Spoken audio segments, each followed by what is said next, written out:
بسم اللہ الرحمن الرحیم۔ شروع کرتا ہوں اللہ تعالیٰ کے نام سے جو بڑا مہربان نہایت رحم والا ہے۔ آپ صلی اللہ علیہ وآلہ وسلم نے فرمایا، جس شخص میں یہ 3 باتیں ہوگی وہ ایمان کا مزہ پالے گا۔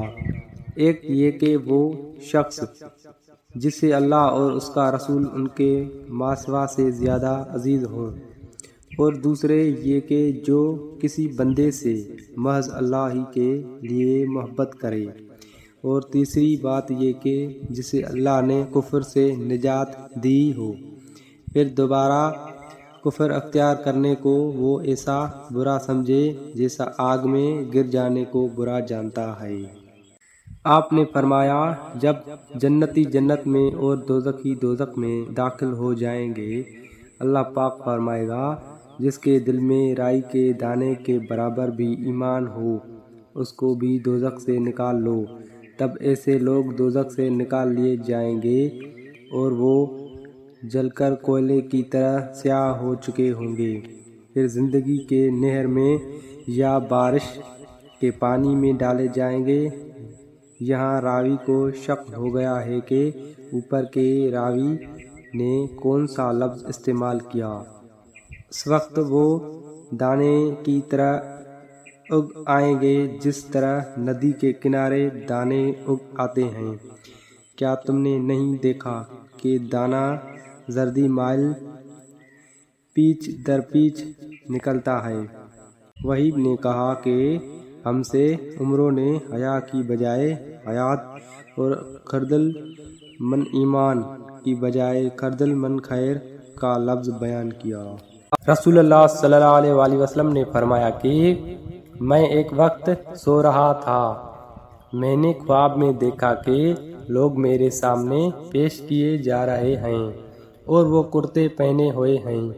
کسی کا کرتا سینے تک ہے اور کسی کا اس سے نیچا ہے۔ پھر میرے سامنے عمر بن خطاب لائے گئے، ان کے بدن پر جو کرتا تھا اسے وہ گھسیٹ رہے تھے، یعنی ان کا کرتا زمین تک نیچا تھا۔ صحابہ نے پوچھا کہ یا رسول اللہ، اس کی کیا تعبیر ہے؟ آپ صلی اللہ علیہ وآلہ وسلم نے فرمایا کہ اس سے دین مراد ہے۔ ایک دفعہ رسول اللہ صلی اللہ علیہ وآلہ وسلم ایک انصاری شخص کے پاس سے گزرے، اس حال میں کہ وہ اپنے ایک بھائی سے کہہ رہے تھے کہ تم اتنی شرم کیوں کرتے ہو؟ آپ صلی اللہ علیہ وآلہ وسلم نے اس انصاری سے فرمایا کہ اس کو اس کے حال پر رہنے دو، کیونکہ حیا بھی ایمان ہی کا ایک حصہ ہے۔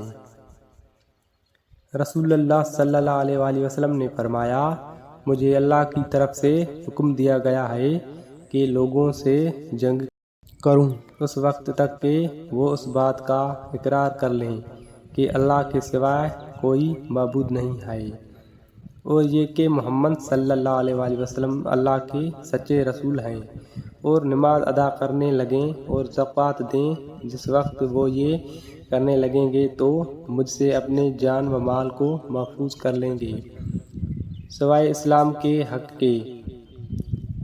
رہا ان کے دل کا حال تو ان کا حساب اللہ کے ذمہ ہے۔